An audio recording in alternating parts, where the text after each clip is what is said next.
This illustrates a simplified all-mechanical version of my free-to-caster reverse trike. It has the ability to transition between free-to-caster and normal steer modes. To describe how it works, I'll start off with a 4-bar parallelogram, shown in green. The wheel spindles rotate around the uprights.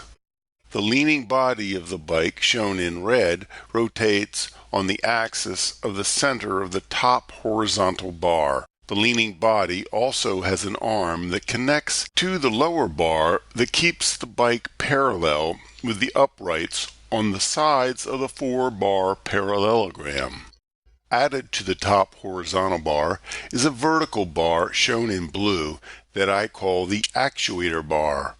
It rotates at its base on the same axis as the leaning body at the center of the top horizontal bar. On the top of the actuator bar, there is a pinion gear that connects to the steering wheel with a flexible cable, like used on a Ford Pinto steering shaft.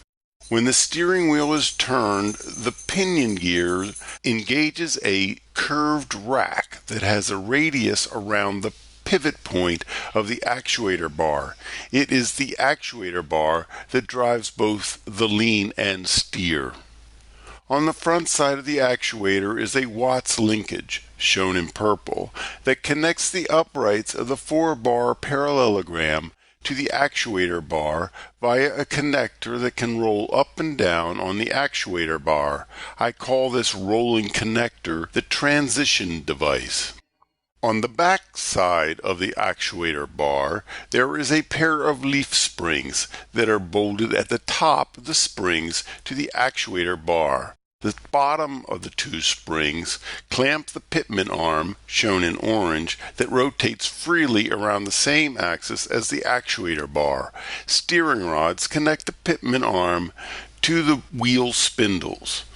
In free-to-caster mode, the springs only lightly push the pitman arm in the direction of steer, allowing the wheels through centrifugal force to caster to the proper angle of steer for the current speed and lean angle of the bike. Adding a damper to the pitman arm may assist in the natural countersteer of free-to-caster. To transition from free-to-caster to normal steer, the transition device moves down the actuator from its top position to the bottom. This causes 2 things to happen simultaneously. The springs that connect the pitman arm progressively clamp the pitman arm to the movement of the actuator bar by the rollers in the transition device as it lowers, and the pivot point of the Watts linkage goes to or close to the pivot point of the actuator bar. This results with the steering being firmly locked to the rotations of the steering wheel and little or no lean of the bike. Because there is less lateral movement of the Watts linkage the closer it is to the axis of the actuator bar. Having the pinion gear at the top of the blue bar gives the most leverage to allow for, hopefully, no power steering requirements. In addition, I plan to add springs that pull the parallelogram square. This should cause a self-righting effect and hopefully balance out effort between leaning into and away from gravity.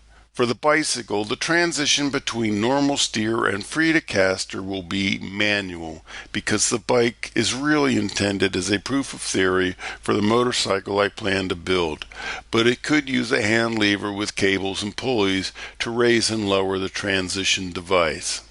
The motorcycle version will use a small winch motor or hydraulics to raise and lower the transition device.